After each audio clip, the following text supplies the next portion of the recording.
lots of times Pisces suffer for that. Well, all I can say is that the two of us, are born under a lucky sign. Yes. Because we have this wonderful food here in this great setting. And Mary Michelle, I want to thank you very much for being with us. I must mention, too, that I can't tell you how many people tell me they try to get to you on the telephone because they ask questions about themselves on WVIP.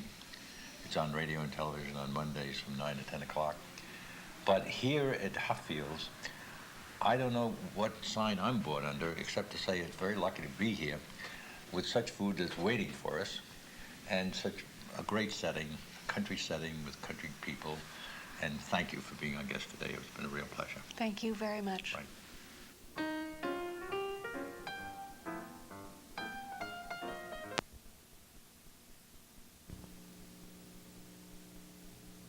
This is Mary Michelle for WVIP, and I'm here today with my guests, Reverend Robert Flagg, also known as Sohaku Flagg, and Martin Hauser, the pastor, the Lutheran pastor.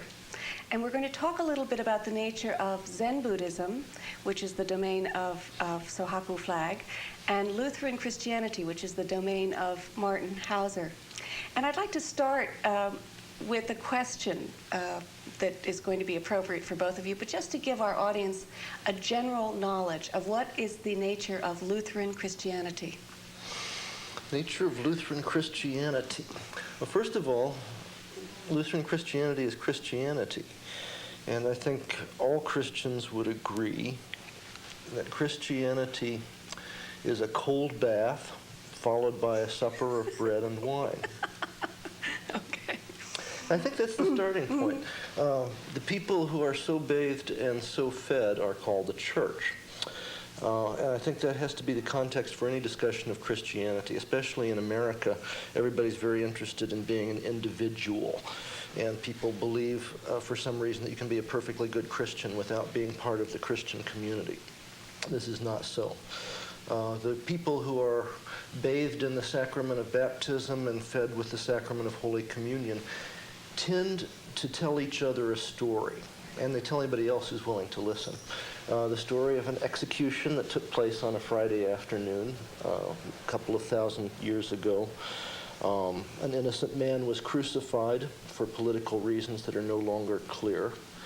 And the people of the church find in that story some inescapable conclusions about the relationship between God and us. Namely, that God is always, always, always, invariably, unequivocally on our side and for us. That's the story that Christian people tell to each other and to whoever else is willing to listen. I think what's distinctive about Lutheran Christianity is we insist that that's the whole thing. There's really no more to say. Other traditions will come in and say, yes, we have the bath, and we have the meal, and we have the story, but there's another bit that's even more important, and you left that out. We Lutherans say, no, that's the whole story. We are baptized into the church. We are united with Christ through the sacrament of communion, and the story is what keeps us going, keeps us alive, and takes us from here to eternity. I think that's a basic overview. Well, that sounds very interesting. Yes, I think that covers the nature of it. Sohaku Flagg, could you give us a little bit of the history and the nature of Zen Buddhism? Well, if you really want to have a history of Buddhism, you have to think really past the time of Shakyamuni Buddha. And Shakyamuni Buddha came into appearance at about 6 BCE, and it was quite a long time ago. And he, for a long time, wanted to. He started out as a prince, as Siddhartha. Siddhartha, Yeah. Mm-hmm. and there were several Buddhas before Shakyamuni Buddha, because it's a long succession of them, about 8 of them in number. And Shakyamuni Buddha felt that after his enlightenment experience underneath the Bo tree, after long assiduous practice of being Hindu for a while, and then also he was also left a prince lifestyle, felt that there were 4 principles to all human life that could be transcended, and that was the principle or the ideas that one, if you're going to be born here, you have to suffer. But there is a way through that suffering, and that suffering it was through, first of all, recognizing it. Second, leaving behind our passions, and then going so far as to having a spiritual path. Now, after many millennia afterward, there comes a person named Bodhidharma. Bodhidharma is a patriarch coming from India to China to bring a message which was very clear and very succinct about what that spiritual path is. And it started out in China with a small discussion around who we really are as human beings. And he felt that the best way to find out who we were was to learn the path of self-transformation. But of course that can't happen without first understanding the depth of one's suffering. So is this a more particular to Zen? Is this? Yeah, this is about Zen. See, Zen and Buddhism are actually two separate, not too separate, but it's actually a marriage. Where Zen is more about a method. It's about a method that involves philosophy as well as a praxis or a practice. And Buddhism is a world religion. It's a religion that had a founder. A founder was Shakyamuni Buddha, and the tenets, as we discussed, as I mentioned earlier, are thus. And so, with meeting both of them and being able to, first of all, practice this method of some people call it meditation or self-awareness, you are able to have a deeper life, one that gets you towards a more of a transformative experience through your own conditioned lifestyle.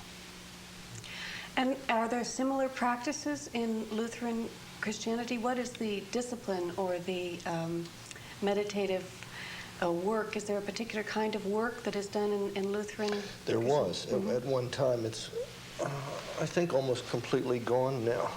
It sort of was a casualty of the Enlightenment.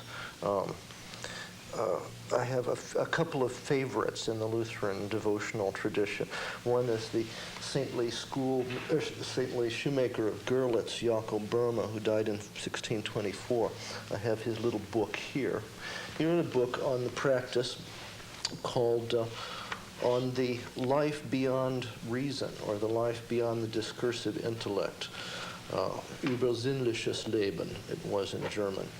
And he says, if you can throw yourself for a moment into that where exists no created thing, though it be but for a moment, then you will hear what God is saying.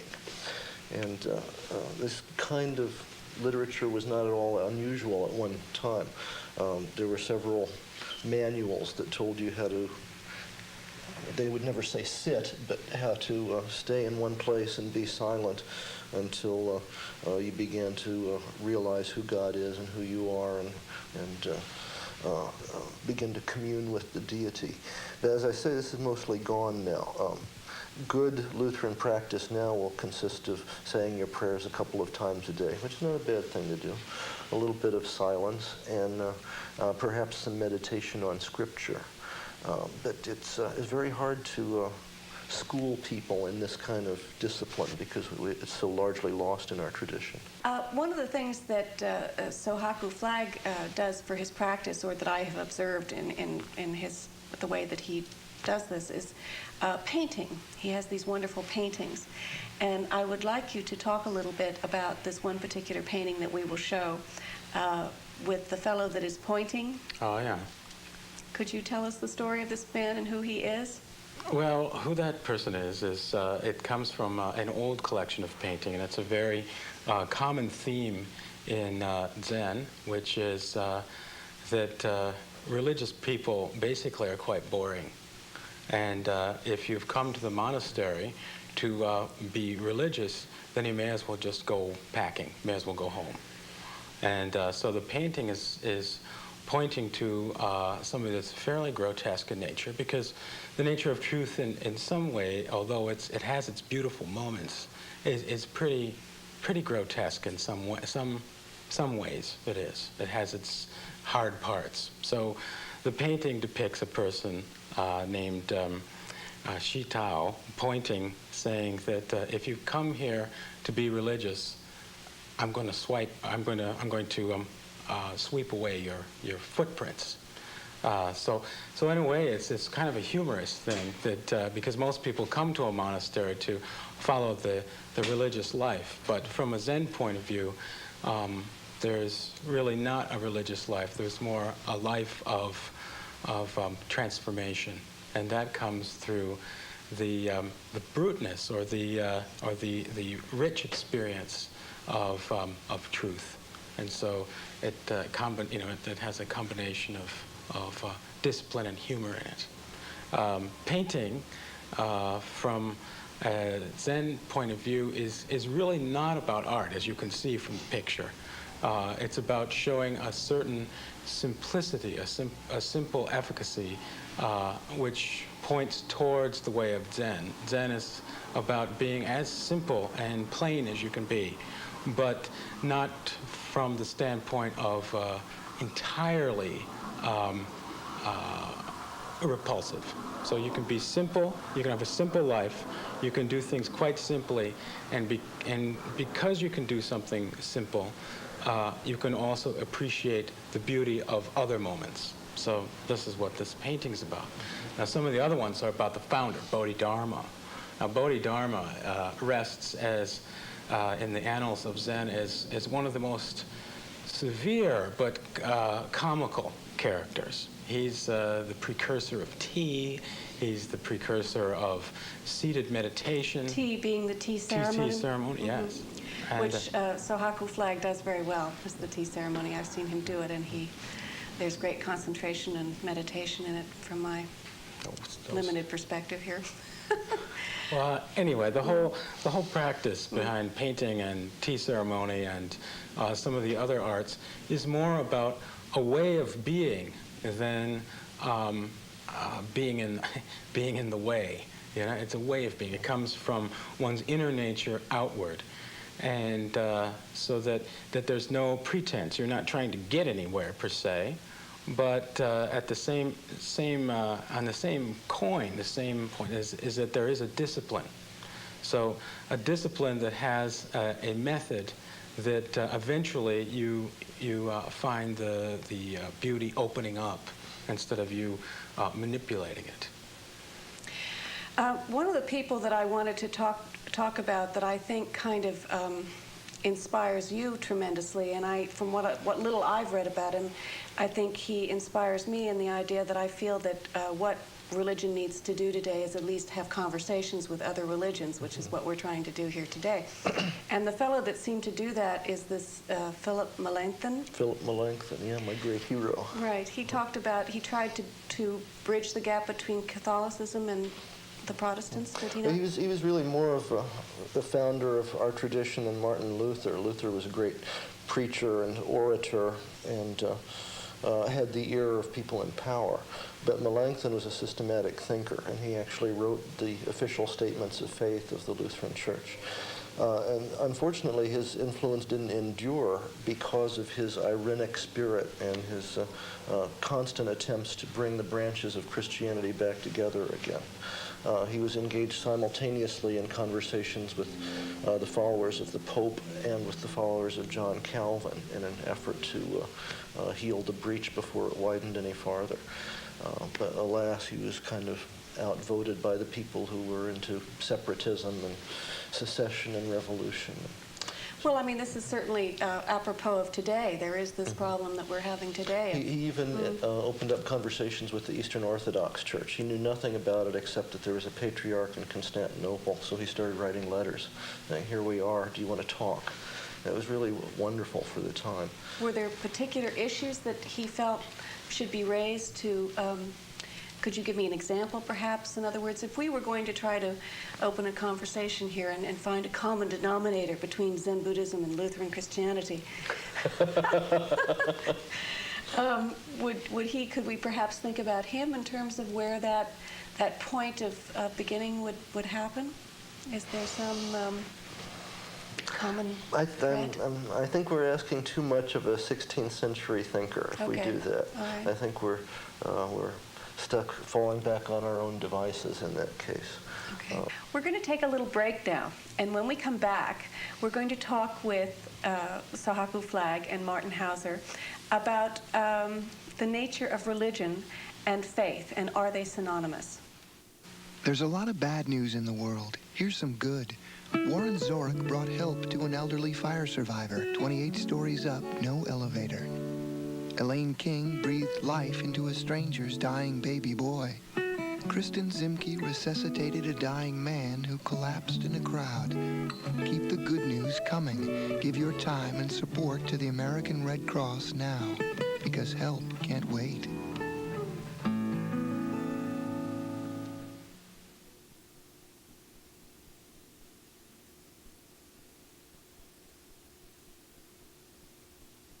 This is Mary Michelle for WVIP, and we're back with Sohaku Flagg and the pastor Martin Hauser. I'm going to throw this question out to the two of you, so hopefully the two of you could have the conversation together, whether religion and faith are synonymous. What do you think? Well, I don't know if that's a general question or a specific one. From Zen Buddhist perspective, faith and religion are entirely two different things. So it's two questions: what's religion and what's faith? From the standpoint of Zen Buddhism in the Mahayana, faith has to do with three aspects, and from the standpoint of religion, religion is really a something that has a beginning and a middle and an end, but it's actually a closed system. And it's a system that or a camp that somebody falls in. Faith is something that is needed if you're going to have deep realization or a transformative experience within the context of religion. Say, for instance, as I mentioned before, Zen starts out with or Zen Buddhism starts out with the initial premise, which is all life is immutable. Everything changes. So where's the problem? The problem comes about when we try to make that which is changing constantly a solid or a fixed thing. And so faith then comes to play with from the standpoint of shunyata, or emptiness. If one is in accord with emptiness, or the empty nature of things, things don't have a fixed substance, soul, whatever, then one can be said to be truly in harmony with the way things are. So faith then, from a Zen Buddhist standpoint, if there is really a standpoint, because it's going to change, right? But from the standpoint of things being immutable, faith is that which is empty in nature and yet changing. How does that differ from... We would actually start out from the same point here. We would say that religion and faith are absolutely two different things. And here it's hard not to sound chauvinistic. In our tradition, we tend to say that religion is what other people do to escape from the truth about who we really are. Sohaku Flagg and I were talking earlier about Luther quotes that you can and cannot use on television. Luther had very graphic ways of talking about our mortal, temporary nature and how transient and creaturely we are. And we think of religion in our tradition as being the attempt to turn ourselves into gods, to escape from mortality and make believe we're deities. Faith is what happens to you in the context of the bath and the meal. And it involves giving up that need to be more than human, the need to be like God, as the serpent put it in the Garden of Eden. Eat this and you will be like God. Faith is more what you don't do. It's ceasing all our attempts to put ourselves in the place of our Creator. I also want to ask you both about the nature of sin and suffering. Which came first, do you think? Sin have or sin? suffering? No. No? We have sin. But what we do have, I think, that might be a counterpart. I don't know. Tell me if this is amenable to you. But we have something in Buddhism called the three natures. And these three natures are greed, hate, and delusion. And it's generally fueled by a thirst for making things solid or fixed. And with all of those three combined with this thirst, we have this body of suffering. We would say that, let me use Luther's classic definition because it's rather lovely. He says that sin is a heart turned in upon itself. And what God does with us through the gift of faith is turns the heart outward so that it can be receptive to other people and to the world. We would say that sin and suffering are related, but we would be very loath to explore that and say how it is that happened. There's a very lovely story from the Gospel according to John, where Jesus and the disciples passed this man who was born blind. And the disciples asked him, who's responsible for this? Who sinned? Did his parents sin, or did he sin that he was born blind? So that is to say, did this happen in a previous incarnation, or is this the result of what the parents have done in their life? And Jesus says, don't ask that question. The reason he was born blind is for the glory of God to be revealed. And then Jesus gives him back his sight. So there's a connection, but the scriptures discourage us from pursuing the connection. If anything, we're to do something about it and not ask the reasons why.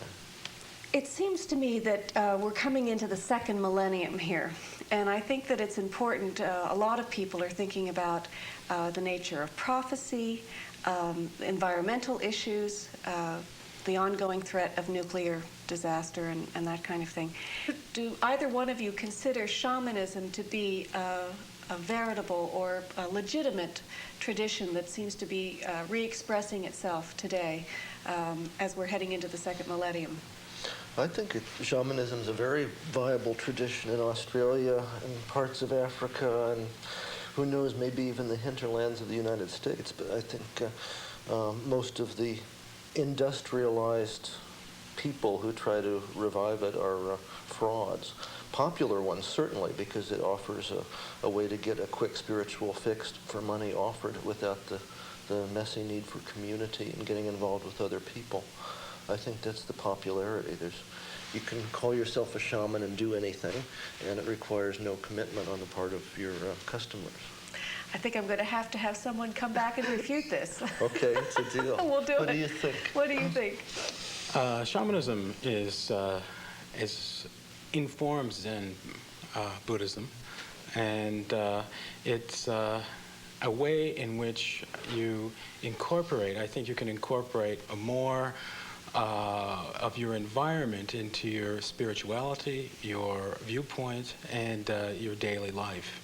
Shamanism has sort of gotten a bad name in the past because they sometimes they referred to as drum beaters and rattle shakers.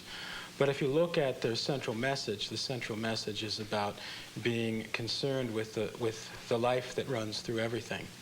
And since all life is to be cherished and none can be replaced once it's taken away, shamanism from that standpoint is certainly welcome. And but from the standpoint of healing and shamanistic healing and these other aspects that people use it for, very difficult to ascertain what that might be. I just wanted to mention that there is this summer a conference in Chicago called the Parliament of World Religions, and hopefully both of these fellows will be joining the many other religious figures that are going to be there discussing some of the issues that we've tried to touch on today. I also wanted to mention that the pastor, Martin Hauser, his church is in Manhattan. It's called Grace and St. Paul's Church on 71st and Columbus. And I have been to his sermons, and they are inspiring and fun. And so King Flagg has a center in Katona, which he shares with the Yoga Center. It's called the Three Crane Center. And also he does some wonderful work there. He has meditation groups. And we're also hoping that the two of them could perhaps instigate further conversations of this nature.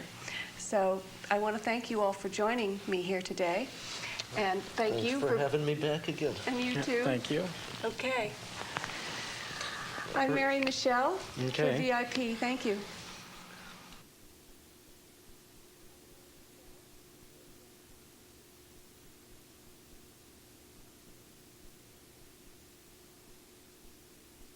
About to remodel your kitchen or bathroom? There's really only one place to go. Creative Designs in